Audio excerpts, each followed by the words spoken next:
चला page number 206. काय अजय, संजय आणि विजय. ओके, त्यांचं प्रमाण कसं आहे बरं? कसं आहे? भांडवलाच्या प्रमाणात. हेडिंग अगोदर बघते बरं का, ते भांडवलाच्या प्रमाणाला अंडरलाईन करून घ्या.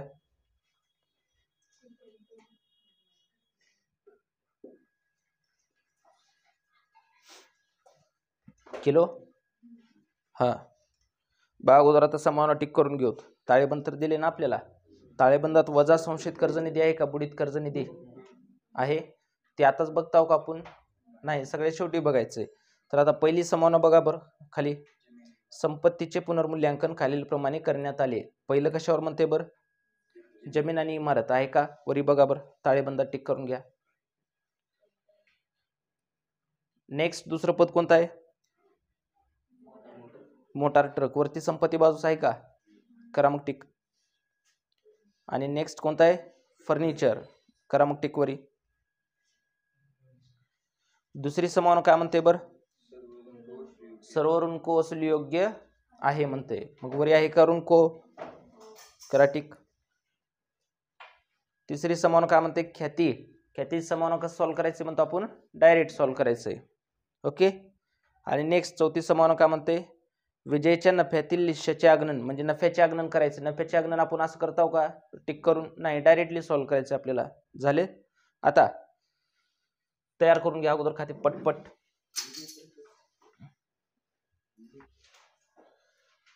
हा, नाव घ्या. चला, कोण कोण आहेत बर? अजय, संजय आणि विजय. तिघांमध्ये कोण गेले वरी? विजय. बरोबर आहे, त्याला भावपूर्ण श्रद्धांजली. ओके. आता नंतर त्यांचं प्रमाण कसं आहे बर? भांडवलाचं. कसं आहे? भांडवलाचं. आता त्यांचं भांडवल बघा बरं एकदा किती किती आहे बरं. कोण कोण आहेत भागीदार? ते एका बाजूस आहे बघा, भांडवल चेक करा. क्वेश्चन कडे लक्ष देत चला तुम्ही पाठीमागं. कोण कोण आहेत? अजय, संजय आणि विजय. अजयचं भांडवल किती आहे बरं? संजयचं आणि नंतर विजयचं 20,000 आहे. तर वर्किंग नोट मध्ये काढा भांडवलाचे प्रमाण कसं काढायचं असतं. भांडवलाचे प्रमाण टाका. वर्किंग नोट ही ताळेबंदाच्या नेक्स्ट पेजवरच तयार करा. वरी सुटसुटीत लिहा भांडवलाचे प्रमाण.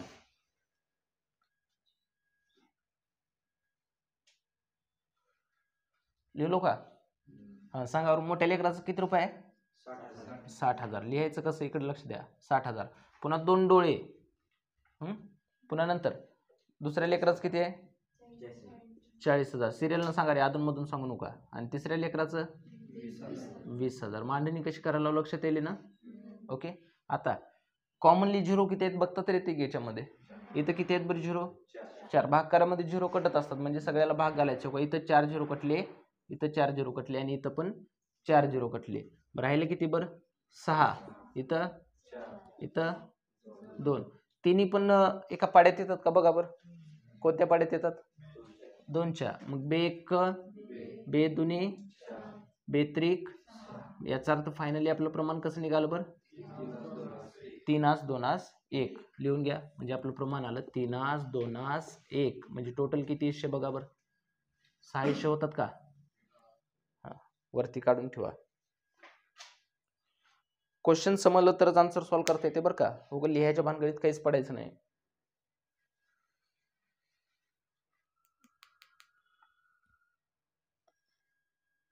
झालं बघा. लिहिला? पेंट्या हुशार झाले बघ. आज विजयचं खातं क्लोज करायला लाव. कसं करायचं ध्यानात ठेवू. हे पुसू का? ओके ओके, सगळंच करतो. हा, खाली बरोबर तारीख ताळेबंदाच्या खाली, कारण तारीख अगोदर काढून घेणं खूप महत्वाचं आहे म्हणतो. काय म्हणते? 1 ऑगस्ट 2019 रोजी विजय मयत झालाय म्हणते. बरोबर आहे ना? मग इथं तारीख किती येईल बरं अगोदर? 1 ऑगस्ट 2019 रोजीचा.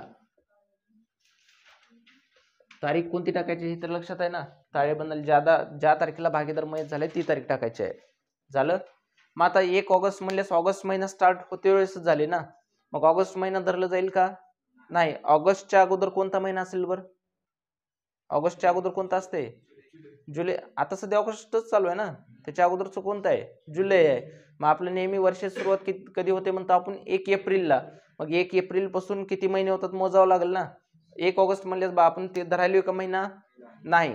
मग ऑगस्टच्या अगोदरचा महिना कोणता असते? जुलै. मग जुलैपर्यंत किती महिने होतात मोजायचे तर बघा एप्रिल, मे, जून, जुलै किती महिने होईल बरं? 4 महिने. म्हणजे त्याला मरून किती महिने होत आले? 4 महिने. वरी लिहून ठेवा. हे महिने कशाला लागतात आपल्याला? नफ्याचे आगणन करण्यासाठी, बाकी कशाला लागत नाही. लिहिलो. तारीख कंपल्सरी टाकत चला. मी परत सांगतोय. झालं, महिने निघाले की आता ट्रान्सफर करत चालायचं की समानार्थक टिक केले तर हा.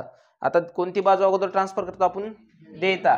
देयता बाजूची पद कुठं दाखवायची म्हणतो? एक तर भांडवलच्या जमाला आणि दुसरीकडे देयताला. याच्या व्यतिरिक्त कुठे दाखवायचे का? नाही. पहिलं काय बरं?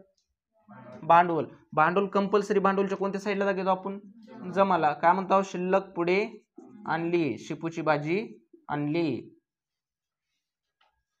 हा 60 पॅक 40,000 20,000. कारण ह्याचे पॅक नसतात ना.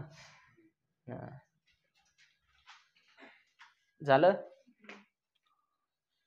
हा नेक्स्ट काय बर? हा धनी कुठे येते? देयताला. दाखवा. धनको इनर का आउटरला? आउटरला. किती? 50,000. नेक्स्ट काय बर? अदत्त वेतन. अदत्तचा अर्थ काय म्हणतो आपण? देणं. अदत्त म्हणजे काय? देणं. आणखीन दिलाव का? नाही. आज ना उद्या द्यायचेच ना. द्यायचे म्हणल्यास जे काही द्यायचे ते कुठे येणार? देयताला. आणि एखाद्याकडून येणं असेल तर ती संपत्ती असते. मग दाखवा देयताला. अदत्त वेतन. वेतन म्हणजे काय रे?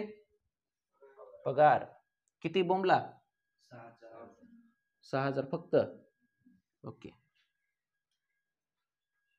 नेक्स्ट संचित ऑब्लिक राखीव निधी. कुठली का निधी म्हणजे निधी असणार ती कुठं दाखवतो? भांडवलच्या जमाला. अगोदर दाखवते निधीला इथं. राखीव निधी खाते. राखीव निधी खाते. लिहिलो. बघा अमाऊंट टोटल राखीव निधीची किती आहे सांगा बरं? 36,000. नेहमी कोण वाटून घेतात म्हणतो आपण? निवृत्ती आणि मृत्यूमध्ये सगळेच भागीदार घेतात. मग आता हे सगळे म्हणजे कोण कोण बरं? अजय, संजय आणि विजय या तिघांना पण द्यायचं ना. आणि त्यांचं प्रमाण कसं होतं? भांडवलाचं प्रमाण. आणि भांडवलाचं प्रमाण कसं आले बरं? 3 2 1. म्हणजे पहिले 3 हिस्से कुणाला द्यायचे तर? 2 हिस्से आणि 1 हिस्सा विजयला द्यायची. म्हणजे आता ह्याचे टोटल तुकडे किती करायचे? मला 6 तुकडे करायचे. मग आता 36,000चे 6 करा बरं. भागिले 6 तर 6 6 36. म्हणजे एका हिस्साला किती आलं? 6,000. पहिल्या भागीदाराला किती? 3. आणि दुसऱ्याला 2 आणि तिसऱ्याला 1. म्हणजे किती किती येते बरं? 18,000 12,000 आणि 6,000. दाखवा. हे अमाऊंट कुठून आणि कसे काढले त्यासाठी वर्किंग नोट मध्ये लिहायचं असेल तर असं लिहित चला. राखीव निधी वाटून दिलेलं कसं काढलं होतं त्याचे उत्तर. फास्ट होत असेल तर सांगा. स्लो करू. झालं. आता नंतर कोणती बाजू बरं आपल्याला? आता संपत्ती बाजू. आता संपत्ती बाजूची पद सगळेच पद जशाच तसं कुठं दाखवायचे आपल्याला? संपत्तीला. समानात टिक केला असेल तर इनरला, नसेल तर आउटरला. सांगा बरं पहिलं काय? दाखवा मग. जमीन आणि इमारत. एवढ्या इमारत किती? 80,000. आतमध्ये ना. ओके. इनरला दाखवलेलं किती ओळी सोडायचे? 2 2. नेक्स्ट बोंबला. Motor car. डुगडुगी आपली संपत्तीच असते की. मोटर कार किती? 40,000 इनरला. नेक्स्ट रुनको. इनरला ना. पण इनरला कोणती रक्कम दाखवायची आहे? मूळ रक्कम. मूळ पत्रिकेवर किती आहे बरं? 32,000. मूळ म्हणजे पहिली रक्कम सुरुवातीची. Next furniture. किती आहे? इनरला ना 36,000. Next bank. बँक पण इनरला किती? 28,000. ह्याच्यावर जर समजा काय प्लस मायनस नसेल तर पुन्हा आउटरला करत चला, पण नेहमी याला 4-5 ओळी सोडत चला बरं का, ती सवय लागू द्या तशीच. झालं ना? एवढंच होतं की ट्रान्सफर, काय अडचण इथपर्यंत नाही. आता समावना क्रमांक 1 बघायचं आणि त्याचं बा किती तारखेला तो गेले वरी 1 ऑगस्टला, म्हणजे किती महिने झालं जाऊन त्याला 4 महिने. तारीख कुठून मोजतोय आपण? 1 एप्रिल पासून मोजतोय, ध्यानात ठेवा, नाहीतर जानेवारी पासून मोजत चाल. ओके, आता 4 महिने झाले आणि खाली संपत्तीचे पुनर्मूल्यांकन खालील प्रमाणे म्हणतंय. आता पहिलं कशाचं आहे बरं? किती रुपये म्हटले समावनीमध्ये बघा एकदा? 88,000. किती म्हटले? 88,000. अगोदर तेच सॉल्व्ह करून घेऊ. मग आता इथं 88,000 म्हटले आणि अगोदर त्याची किंमत किती होती इथं? 80,000. आता किती म्हणते? वाढाले का कमी होईल? कितीनं वाढाले? 8,000. मग करा मग वाढ. प्लस वाढालं तर प्लस आणि कमी होईल तर मायनस. प्लस काय लिहू? वाढ माय पण का? 8,000 प्लस करून आउटरला 88,000 झालं. मग आता समावनीचं सेकंड इफेक्ट कसं ध्यानात ठेवायचं तर इथे हेडिंग्सला ध्यानात द्यायचं बरं का. हेडिंग कड संपत्ती बाजू वाढाली का कमी होईल? बरं वाढाली, कारण इकडे प्लस म्हणजे संपत्ती वाढली, कमी म्हणजे कमी होत चालली. आलं लक्षात? आता इथे संपत्ती वाढायला ना, कधी वाढते बरं? आपली खर्च होत असेल तेव्हा का उत्पन्न होत असेल तेव्हा? उत्पन्न होत असेल तेव्हा. मग आपण काय म्हणतो, कुठलाही खर्च असेल तर ती कुठं दाखवा? नावेला. आणि उत्पन्न होत असेल तर जमाला. मग आता कोणत्या साईडला दाखवू बरं मी? जमा बाजूस दाखवा. कशामध्ये वाढ होईल दाखवा. मग इथं जमीन आणि इमारत खाते शब्द लिहा इथं. किती? 8,000. जेवढं वाढ झाली किंवा जेवढी घट झाली तेवढीच रक्कम ने इकडं दाखवत चालायचं. पाठीमाग कळकाली का दोघींना? थोडं तर हा. कळत नसेल तर असं मान हलवायचं तिथल्या तिथं, मी अजून परत सांगेन. Next motor truck. आता समावनीमध्ये मोटार ट्रक किती दिले बरं? 36,000. बरोबर आहे. आणि अगोदर किती होतं बघा बरं? 40,000. मग अगोदर 40 होतं, आता 36 आहे. वाढाले का कमी होईल? मग कमी होईल. कितीनं कमी होईल? 4,000. मग संपत्ती कमी होण्याचं कारण काय असते बरं? स्थिर संपत्ती घसारा. करा मग मायनस घसारा. घट शब्द लिहायचा नाही, घसारा लिहायचा ह्याला. किती रुपये बरं? 4,000 मायनस करून आउटरला 36,000 घेतलो. मग आता संपत्ती वाढाली का कमी होईल? मग आपलं खर्च झालं का उत्पन्न आहे? तर पुनर्मूल्यांच्या कशामध्ये कमी होईल? मोटार कार खाते. किती बोंबला? 4,000 झालं. हा. नेक्स्ट आता आणखीन काय म्हटले बरं? फर्निचर. किती रुपये बरं? 34,000. अगोदर किंमत त्याची किती होती बघा बरं? 36,000. आता 34,000. वाढ आली का कमी होईल? किती कमी होईल? 2,000. कशामुळे कमी होते? कारण घसारा. करा मग मायनस घसारा 2,000. आउटरला 34,000 झालं. मग आता 2,000 रुपये खर्च झालं का उत्पन्न झालं? खर्च. तर पुनर्मूल्यांच्या नावेला. कशामध्ये? फर्निचर खाते. किती बोंबला? 2,000 झालं. नेक्स्ट हा, सर्व ऋणको वसुली योग्य आहे. त्याचाच अर्थ काय म्हणतो आपण? दुसरं, सर्व ऋणको शोध्य आहेत म्हणतो आपण. बरोबर आहे ना? म्हणजे जे काय बुडणार होते आपले ते बुडणार नाहीत आता, म्हणजे ते वसूल झालेत म्हणते. मग आपण गेले जे आता सध्या क्वेश्चन मध्ये ताळेबंद असतं ते मागील वर्षाचं असतं आपल्याला. आलं लक्षात? हे पाठीमागलं. आणि आता जे ताळेबंद तयार करतोय हे आता चालूच तयार करतोय आपण. ओके. मग आता तिथं अगोदर मला डाऊट होतं बा, ताळेबंदामध्ये किती रुपये दिले तर क्वेश्चन मध्ये बघा, बुडीत कर्ज निधी 4,000 रुपये. म्हणजे मला गेल्या वर्षी बुडतील असं वाटत होतं. किती रुपये बरं? 4,000 रुपये. डाऊट असतंच ना प्रत्येक व्यावसायिकाला. मला वाटत होतं की 4,000 रुपये बुडतील, पण मी आता काय म्हणतोय बरं? बा ते बुडणार नाहीत. याचा अर्थ माझे वसूल झालेत ना. मग वसूल झालेत म्हणल्यानंतर आता याच्यातून मायनस करत बसायचे का मला ऋणको मधून? नाही. जशाच तशी रक्कम आता बाकीचे मिळणारच आहेत ना. तर आउटरला जशाच तसं घ्या. 32,000 दाखवलो. मग जे काय ते 4,000 रुपये बुडणार होते ते आता बुडणार आहेत का आपले? नाही तर ती काय होणार आहेत, वसूल होणार आहेत ना. मग वसूल जर होणार असतील तर आपलं खर्च का उत्पन्न बर, तर पुनर्मूल्यांच्या जमाला काय संभोग खाते. ऋणको शब्द वापरतो का, नाही. किती बर, 4000. ऋणको शब्द लिहित नाही. ऋणको म्हणजे बायको लक्ष्मी असते, लक्ष्मीचं नाव कुठं पण लिहित नसतो. बरोबर आहे का स्वामी? हा, आहे का बायको पण? बरं बघू, ठीक आहे. हा नेक्स्ट रोहन वाच रे. ख्यातीचे मूल्य मागील 4 वर्षाच्या सरासरी नफ्याचे 2 पट लावण्यात यावे. हा, कशाचे म्हणते बर, ख्यातीचे मूल्य मागील 4 वर्षाच्या सरासरी नफ्याचे आपण किती पट लावा म्हटले, 2 पट. कशाचं, ख्यातीचं ना. ख्यातीचे फिक्स इफेक्ट तर पाठ झालेत की. ख्याती संस्थेची काय असते, देयता का संपत्ती, संपत्ती. मग इकडं संपत्तीला. मग आता नंतर दुसरा इफेक्ट कुठं, भांडवलच्या जमाला. आता नंतर बा किती पट लावायचे म्हटले, सरासरी नफ्याच्या 2 पट लावायचे. मग अगोदर सरासरी नफा काढावा लागेल ना. तर वर्किंग नोट मध्ये लिहा, ख्यातीचे आगणन,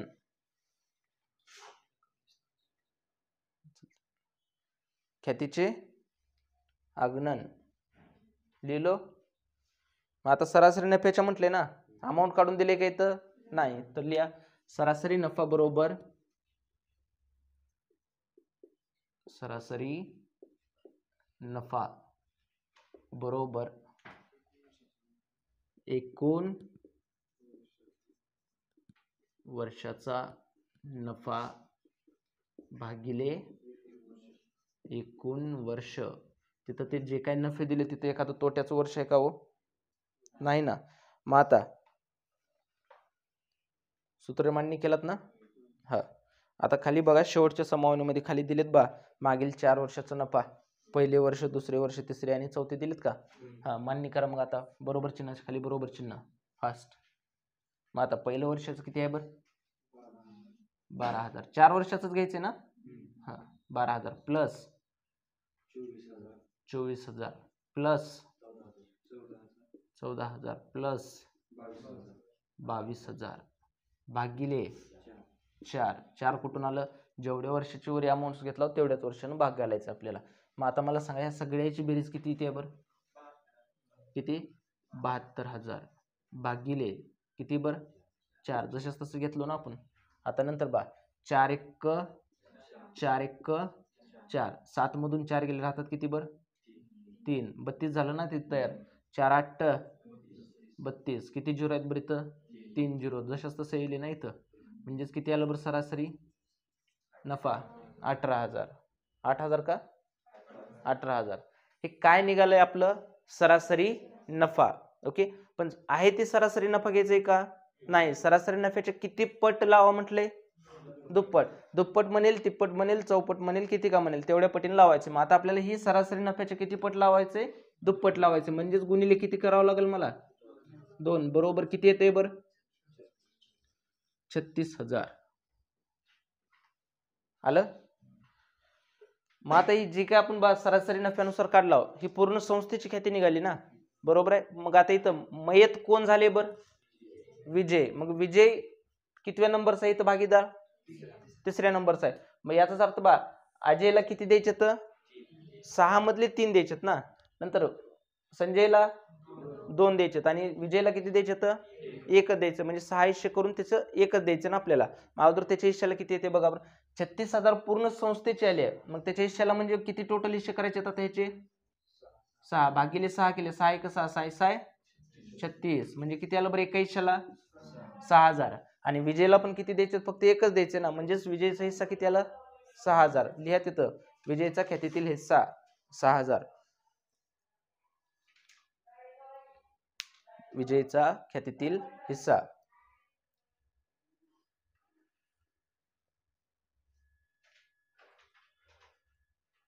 झालं. मग आता ख्याती दाखवायची, मग दाखवा. ताळेबंदाच्या कुठं म्हणतो आपण इकडं, संपत्तीला ख्याती. आउटरला दाखवायचे ना. आपलेकन म्हटले का, नाही. तर आउटरला किती, 6,000. आपलेकन म्हटलं तरच येणारला, नसेल तर आउटरला. आणि त्याचा दुसऱ्या पेट भांडवलच्या कुठं म्हणतो, जमाला. दाखवायचं ख्याती खाते. उद्याच्या क्वेश्चन मध्ये आपल्याकडे बघायचंय, कोणाच्या रकान्यात लिहू 6,000, विजयच्या.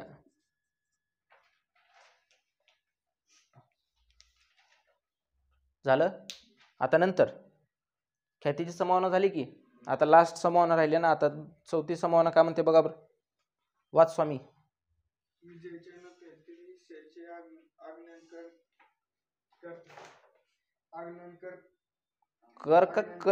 मागील 3 वर्षाच्या सरासरी नफ्याच्या आधारे करण्यात यावे. मागील 4 वर्ष. बस झालं बघा, इथपर्यंतच आहे.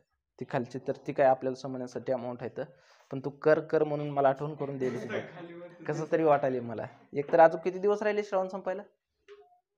2 नाही रे. आज वार कोणता आहे? गुरुवार ना, शुक्रवार, शनिवार, रविवार, मंगळवारी आहे. यानं आताच कर आले.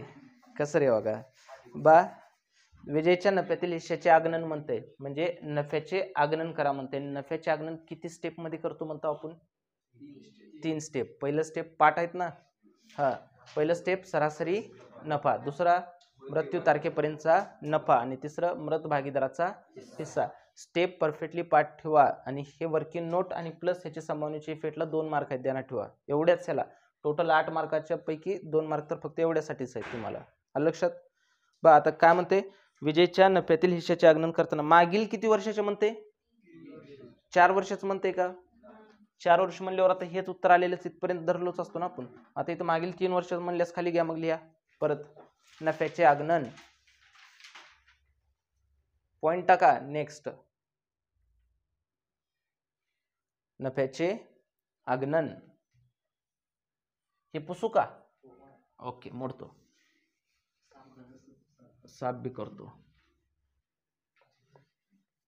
अजून काय राहिलं असेल तर सांगा, क्लीन पण करतो. झालं.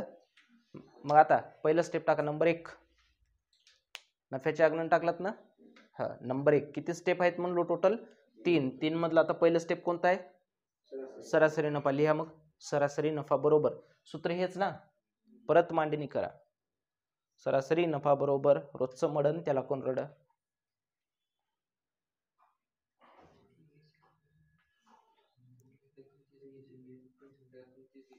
सांगतो, अजून मांडणी तर करा. पाठीमागले लेकर थोडे डिले आहेत रे, जरा धमका. झालं असावरी. आता ख्यातीसाठी मागील किती वर्ष घ्यायचे होते? 4 वर्ष. आणि आता ह्याला नफ्याच्या आगमनासाठी मागील किती वर्ष घ्यायचे म्हणते? 3 वर्ष. आता मला इथं अगोदर सगळे सांगा बरोबर की नोट मध्ये आपण लिहून घेतो. फर्स्ट पहिल्या वर्षाचं किती होतं बरं? 12,000. मी तर वर्किंग नोट सांगतोय बरं का. दुसऱ्या वर्षाचं किती आहे बरं? 24,000. लिहून घेऊ नका. तिसऱ्या वर्षाचं 14,000 आणि चौथ्या वर्षाचं 22,000. बरोबर आहे. मग आता इथं बघा, हे इयर्स जर असं जर दिले असतील तर सुरुवात कधी पण काही विद्यार्थी एक्झाम मध्ये चुकतात कुठं, तर मागील 3 वर्ष म्हटले ना, मागील 3 वर्ष म्हणल्यानंतर काही पहिलं, दुसरं आणि तिसरं 3 धरतात, तर तिथं गणित चुकतं. लक्षात. मागील म्हटलं की उलट चालायचं. कसं चालायचं असतं आपल्याला? उलट चालायचं. मागील 2 वर्ष म्हणेल किंवा मागील 1च वर्ष म्हणेल तर कसं, तर खालून चालायचं असतं, रिव्हर्स चालायचं असतं शेवटपासून. मग आता हे 1 आलं, हे 2 आणि हे 3, म्हणजे किती? हे 3 वर्षाचेच घ्यायचं ना आपल्याला, म्हणजे रिव्हर्स मध्ये घेतला. सुरुवातीपासून घेतलो का मी? नाही. मग हे 3 धरायचे. म्हणजे आता इथं बरोबर आता पहिलं किती रुपये लिहू बरं? इथं 24,000 लिहिते. धरायचे कुठून ते अगोदर कॅल्क्युलेट केलो. रिपीट करतोय, लक्ष द्या. सिरियल असं दिले तिथं 1 2 3 4, पण मागील 2 वर्ष जर म्हटलं, आता समजा मागील जर 2 घ्या म्हटलं तर मागील 2 म्हटल्यास इथून धरायचं नाही, तर उलट चालायचं असतं. मग मागील 2 म्हणजे काही चौथा आणि तिसरं येईल आपल्यासाठी. बरोबर आहे. मग अगोदर 14 आणि नंतर 22 घ्यायचं. लक्षात. आता इथं किती म्हटले बरं? मागील किती वर्ष घ्या म्हटले? 3 वर्ष घ्या म्हटले. मग मागील 3 वर्ष म्हणल्यास कोणते बरे? 22चं 1, 14चं 1 आणि 24चं 1 घ्यायचे. 3च घ्यायचेत ना. हे 12चा काही संबंध आहे का? नाही. मग आता हे 3 पण घ्यायचे, म्हणजे आता सिरियल इथूनच लिहायची ना अमाऊंट इथं. मग लिहा मग 24,000 प्लस किती बर? 14,000 प्लस 22,000. आणि बाकीच्या राहिलेल्या आता क्वेश्चन्स मध्ये सगळं असंच आहे बरं का. तिथं 5-6 वर्षाचं दिलेलं असते आणि तिथं मागील 2 वर्षाचं घ्या, मागील 3 वर्षाचं घ्या म्हणते. भाग गेले किती करू आता? 3 वर्षाचं घेतलं तर 3. और सगळ्याची बेरीज किती ते? 60,000. 60 पॅक भागिले किती 3 बरोबर 3 1 3 दुनी 6 म्हणजे किती आलं बरं 20,000. सरासरी नफा किती आलं 20,000. दुप्पट तिप्पट करा म्हटलंय का नाही. त्याला नाव द्या सरासरी नफा बरोबर किती आलं आपलं 20,000. स्लो तर घ्यायला की झालं एक स्टेप. आता दुसरं स्टेप नंबर नेक्स्ट काय काढायचं दुसऱ्या स्टेपवर मृत्यू तारखेपर्यंतचा नफा लिहा. मृत्यू तारखेपर्यंतचा नफा हे पुसू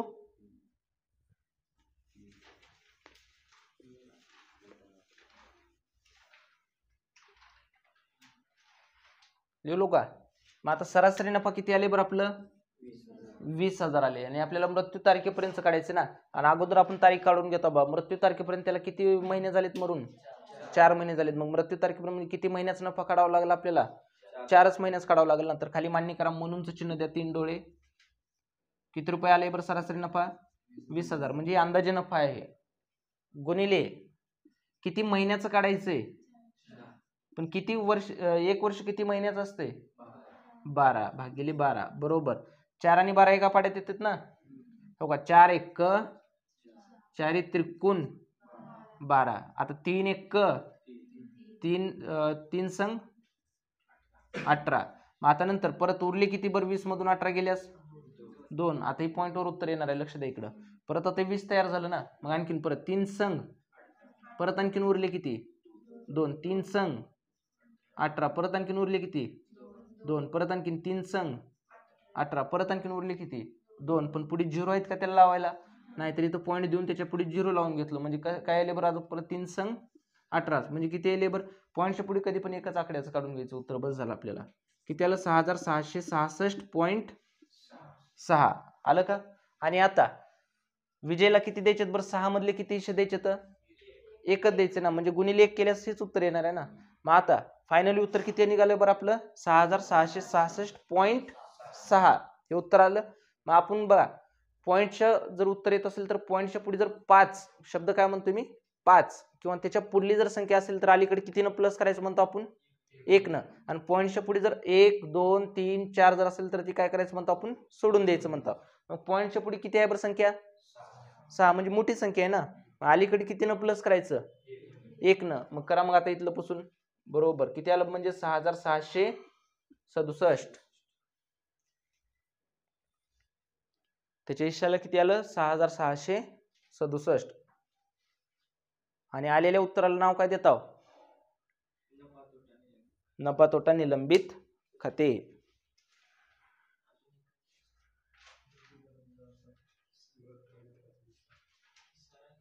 अरे सॉरी आपण हे फक्त इथपर्यंत मृत्यू तारखेपर्यंत नफा निघाले ना. हा लेकरू हुशार आहे. मग आता मृत भागीदाराचा हिस्सा काढायचा राहिले मी हेच हिस्सा आहे म्हणायला झालं 6,667. हे आपलं कुठपर्यंत निघाले मृत्यू तारखेपर्यंतचा नफा निघाला म्हणजे 4 महिन्यास निघाले. आता तिसरं स्टेप टाका. हे पहिलं झालं हे दुसरं आणि खालचं तिसरं. मी हेच शेवटचं आहे म्हटलो.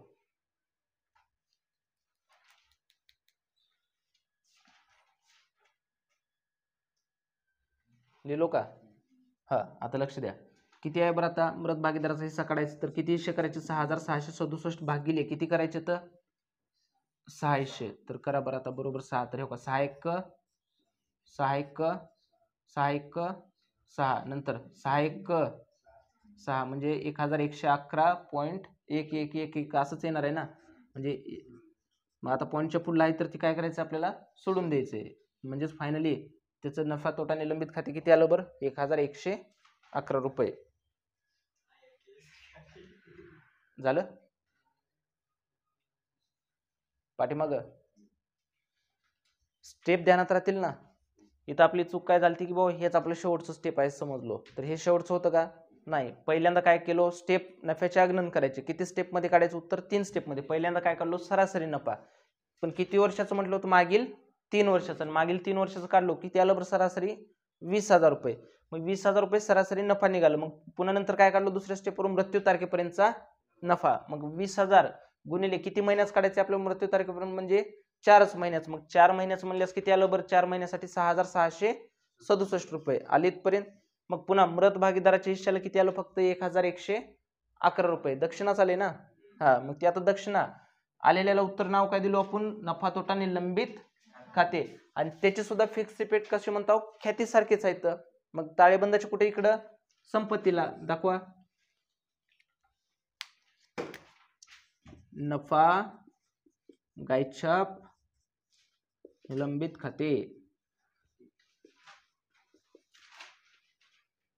किती रुपये आले बरं? 1111. आणि दुसऱ्या फिर त्याचं भांडवलचे कुठं दाखवायचे? जमाला. नफा तोटा निलंबित खाते. कोण मेले? कोणाच्या मड्यावर ठेवायचे? हा, 1111 ठेवलो.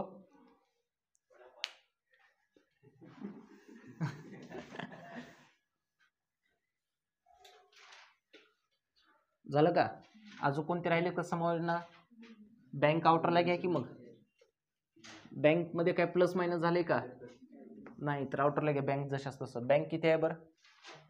28,000. दाखवा आउटरला जशाच तसं 28,000 दाखवलो.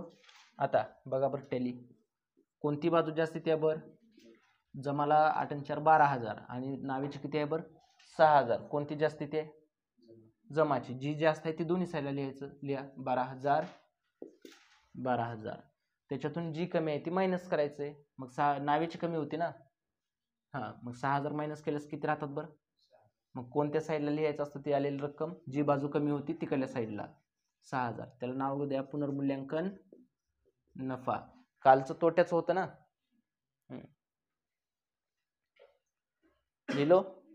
मग आता नफा असेल किंवा तोटा असेल कोण घेतात? सर्व भागीदार घेतात. सगळ्यांची नावं लिहा. मग इथं अजय, संजय आणि विजय तिघच आहेत ना. हा, मग 6,000चे 600 केल्यास किती येतात ब्रेक आयुष्याला? 1,000. म्हणजे पहिल्या भागीदाराला किती द्यायचे होतं? 3,000. दुसऱ्याला आणि तिसऱ्याला 1,000. कुठून आलं बरं? 6,000 रुपयाचे किती हिस्से करायचे? 3 2 1 म्हणजे 6 हिस्से करायचे. 6,000चे 6 केल्यास एका हिश्श्याला 1,000. पहिल्याला 3 म्हणजे 3,000, दुसऱ्याला 2 द्यायचे म्हणजे 2,000 आणि तिसऱ्याला 1 म्हणजे 1,000. आलं. मग आता त्याचं दुसऱ्या पीठ कुठे येईल बरी? पुनर्मूल्यांच्या कोणत्या साईडला आहे बरं? नावीला. तर भांडवलच्या जमाला. दाखवा इकडं पुनर्मूल्यांकन नफा किती किती बरं? 3,000, 2,000 आणि 1,000.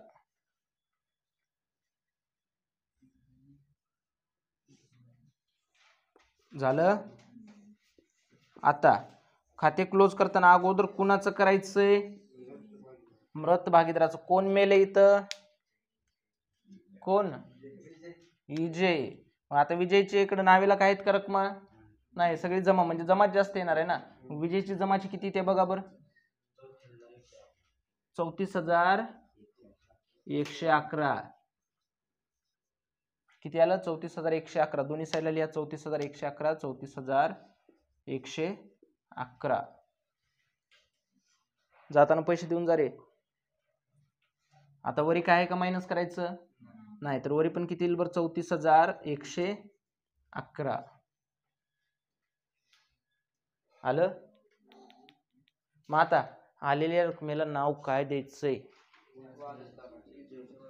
हा, नुसतं इथं वारसदाराचे लिहा. ती विजयचं नाव इथं यायचं ना. वारसदाराचे कर्ज खाते. त्याच्या वासराला द्यावं लागेल का नाही आपल्याला? वारसदाराचे कर्ज खाते. आल्या रकमेला नाव काय?